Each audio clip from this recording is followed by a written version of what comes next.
11th-ലും 12th-ലും already entrance എക്സാമിന് വേണ്ടി prepare ചെയ്യുന്ന സ്റ്റുഡൻസിനെ സംബന്ധിച്ചിടത്തോളം ഇത്രയും കാലം അവർ പഠിച്ചതിൻ്റെ ഒരു കണ്ടിന്യൂഷൻ തന്നെയാണ് അവർക്ക് ക്രാഷ് പ്രോഗ്രാമിലും അവർക്ക് ചെയ്യാനുള്ളത്. അവർ പഠിച്ചുകൊണ്ടിരിക്കുന്ന സെൻറ്ററിൽ തന്നെ അവർക്ക് ക്രാഷ് പ്രോഗ്രാംസ് ഓഫർ ചെയ്യുന്നുണ്ടാവും. അപ്പോൾ കഴിഞ്ഞ ഒരു 2 വർഷമായിട്ട് അവർ പഠിച്ച കാര്യങ്ങൾ, അതിൻ്റെ ഒരു എൻട്രൻസ് ഓറിയൻറ്റഡ് കണ്ടൻറ്റ് ഒരു 30 ഡേയ്സ് അല്ലെങ്കിൽ ഒരു 40 ഡേയ്സ് കൊണ്ട് പരമാവധി ഓടിച്ചു പോകുന്ന രീതിയിലായിരിക്കും ഈ ഒരു ക്രാഷ് പ്രോഗ്രാം ഡിസൈൻ ചെയ്തിട്ടുണ്ടാവുക. അപ്പോൾ അവർ ഓൾറെഡി എന്താണോ ചെയ്തത് അത് കണ്ടിന്യൂ ചെയ്യുക, അതോടൊപ്പം ആ ക്രാഷ് പ്രോഗ്രാമിൽ അവർ എന്താണോ അവർ പഠിപ്പിക്കപ്പെടുന്നത് അത് ആ രീതിയിൽ കണ്ടിന്യൂ ചെയ്യുക എന്നുള്ളത് മാത്രമേ അവരെ സംബന്ധിച്ചിടത്തോളം ചെയ്യാനുള്ളൂ.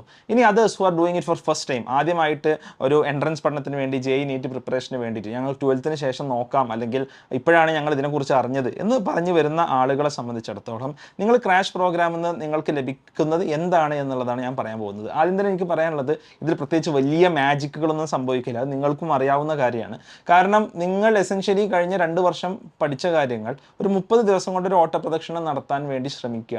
അപ്പോൾ ഈ ഒരു കാലയളവ് കൊണ്ട് നമുക്ക് ചെയ്യുന്നതിന് എന്തായാലും ലിമിറ്റേഷൻസ് ഉണ്ട്.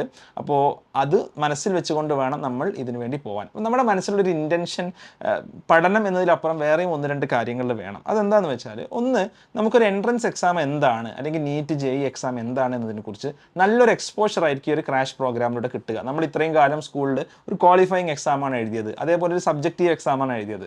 അതിൽ നിന്നൊരു കോമ്പറ്റേറ്റീവ് എക്സാം അല്ലെങ്കിൽ ഒരു ഒബ്ജക്റ്റീവ് എക്സാമിലോട്ടുള്ള നമ്മുടെ ഒരു ഫസ്റ്റ് കാൽവെപ്പാണ് ഒരു ക്രാഷ് പ്രോഗ്രാം എന്നുള്ളത്. അപ്പോൾ അവിടെ നമുക്ക് ബേസിക്കലി മനസ്സിലാവുന്ന കാര്യം, നമ്മൾ ഇതിന് ഫിറ്റാണോ അല്ലേ എന്നുള്ളതാണ്. നമുക്കിത് കോപ്പപ്പ് ചെയ്യാൻ സാധിക്കുന്നുണ്ടോ ഇല്ലേ, നമുക്കൊരു കോമ്പറ്റേറ്റീവ് എക്സാം എന്താണ്, എങ്ങനെയാണ് അതിന് പ്രിപ്പയർ ചെയ്യേണ്ടത് എന്നുള്ളൊരു ധാരണ നമുക്ക് ഉണ്ടാക്കിയെടുക്കേണ്ടത് ഈ ഒരു ക്രാഷ് പ്രോഗ്രാമിലാണ്.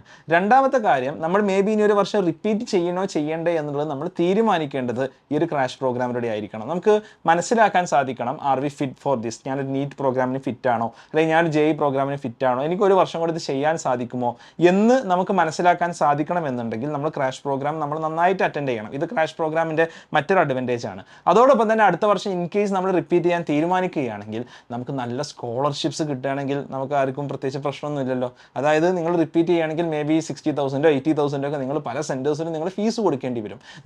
നിങ്ങൾ നന്നായിട്ട് ക്രാഷ് പ്രോഗ്രാം അറ്റൻഡ് ചെയ്ത് നിങ്ങൾ മോശമല്ലാത്ത ഒരു സ്കോർ നിങ്ങൾ നീറ്റിനും JEEക്കും നേടുകയാണെങ്കിൽ, മേ ബി നിങ്ങൾ ആദ്യത്തെ തവണ പഠിക്കുകയാണെങ്കിൽ ക്രാഷ് പ്രോഗ്രാം കൊണ്ട് മാത്രം നീറ്റിന് ഒരു 720 600+ സ്കോർ ചെയ്യാന്നുള്ളത് ജനറലി പ്രാക്ടിക്കലി പോസിബിൾ അല്ല.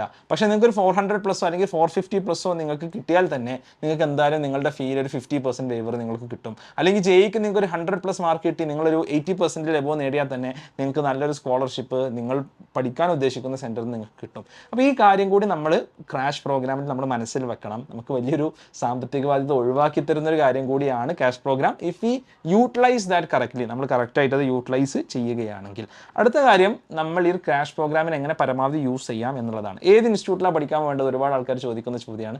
എനിക്കങ്ങനെ പ്രത്യേകിച്ച് ഒരു ഇൻസ്റ്റിറ്റ്യൂഷനും സജസ്റ്റ് ചെയ്യാനില്ല. എനിക്ക് പറയാനുള്ള കാര്യം എന്താണെന്ന് വെച്ചാൽ, നിങ്ങൾ മേ ബി ഒന്ന് അസസ് ചെയ്യുക നല്ല റാങ്ക്സ് കിട്ടുന്ന ഇൻസ്റ്റിറ്റ്യൂഷൻസ്, അതേപോലെ തന്നെ നല്ല ടീച്ചേഴ്സ് ഉള്ള, കുട്ടികളെ നന്നായി ഫോളോ ചെയ്യുന്ന ഇൻസ്റ്റിറ്റ്യൂഷൻസ്. കാരണം ഒരു ക്രാഷ് പ്രോഗ്രാം നമ്മൾ എക്സ്പെക്ട് ചെയ്യേണ്ടത് വലിയൊരു ഓട്ടപ്രദക്ഷനാണ്. നേരത്തെ പറഞ്ഞ പോലെ നമുക്ക് ഒരു മാസം കൊണ്ട് നമുക്ക് ചെയ്യുന്നതിന് എന്തായാലും ആരായാലും ഏത് ഇൻസ്റ്റിറ്റ്യൂട്ടായാലും ലിമിറ്റേഷൻസ് ഉണ്ട്. നമുക്കൊരു മാസം കൊണ്ട് അല്ലെങ്കിൽ 40 ദിവസം കൊണ്ട് എന്ത് ചെയ്യാം എന്നുള്ളതിൽ. അപ്പോൾ അവർ നിങ്ങൾ നോക്കിയിട്ട് അവിടെ പഠിച്ച ആളുകളുടെ അഭിപ്രായമൊക്കെ എടുത്തിട്ട് നിങ്ങൾക്ക് ഏത് ഇൻസ്റ്റിറ്റ്യൂട്ടും നിങ്ങൾക്ക് ചൂസ് ചെയ്യാം. നിങ്ങൾ ഉറപ്പുവരുത്തേണ്ട ഒരു കാര്യം, നിങ്ങൾ ഏത് ഇൻസ്റ്റിറ്റ്യൂട്ട് ചൂസ് ചെയ്യുകയാണെങ്കിലും അവിടെയുള്ള അധ്യാപകർ അല്ലെങ്കിൽ അവിടുത്തെ മാനേജ്മെൻറ്റ് അവർക്ക് അറിയാം എന്താണ് ഒരു എൻട്രൻസ് ലഭിക്കാൻ വേണ്ടി ചെയ്യേണ്ടത് എന്നുള്ളത്. അപ്പോൾ അതിൽ അവരെ നമ്മൾ ട്രസ്റ്റ് ചെയ്ത് അവരെ ഫോളോ ചെയ്യുക എന്നുള്ളതാണ് നമുക്ക് ചെയ്യാനുള്ളത്. ഒരു മാസം നമ്മൾ ഒരിക്കലും ഒരു റിബൽ കളിക്കാൻ നിൽക്കരുത്. നമുക്ക് എന്താണോ വേണ്ടത് അത് അവർ തരും. ഓക്കെ, അവരെ ലിമിറ്റേഷൻ നിന്നുകൊണ്ട് അവർ തരും. അതിൽ അവരെ നമ്മൾ പൂർണ്ണമായും ട്രസ്റ്റ് ചെയ്ത് അവർ പറയുന്ന കാര്യങ്ങൾ നെക്സ്റ്റ് ഒരു 1 മന്ത് നമ്മൾ പൂർണ്ണമായി എടുക്കുക എന്നുള്ളതാണ് എനിക്ക് നിങ്ങളോട് പറയാനുള്ളത്. സോ ക്രാഷ് പ്രോഗ്രാമിൽ ജോയിൻ ചെയ്യാൻ സാധിക്കുന്ന ആളുകളൊക്കെ നിങ്ങൾക്ക് ജോയിൻ ചെയ്യാം. അതിന് ഈ പറഞ്ഞ ഗുണങ്ങളൊക്കെ ഉണ്ട്. നിങ്ങൾക്ക് അടുത്ത വർഷത്തേക്കുള്ളൊരു നല്ലൊരു പ്രിപ്പറേഷൻ ആയിരിക്കും, നിങ്ങൾക്ക് നല്ലൊരു സ്പ്രിംഗ് ബോർഡ് ആയിരിക്കും. അടുത്ത വർഷം നേരെ റിപ്പീറ്റ് ചെയ്യാൻ പോകുന്നതിനേക്കാളും എന്തൊക്കെയായാലും നിങ്ങൾക്കൊരു അഡ്വാൻറ്റേജ്, അതേപോലെ അടുത്ത വർഷം എന്ത് എക്സ്പെക്ട് ചെയ്യാമെന്നതിനെക്കുറിച്ച് നിങ്ങൾക്ക് കൃത്യമായൊരു ധാരണ നിങ്ങൾക്ക് ക്രാഷ് പ്രോഗ്രാമിലൂടെ കിട്ടുന്നതാണ്.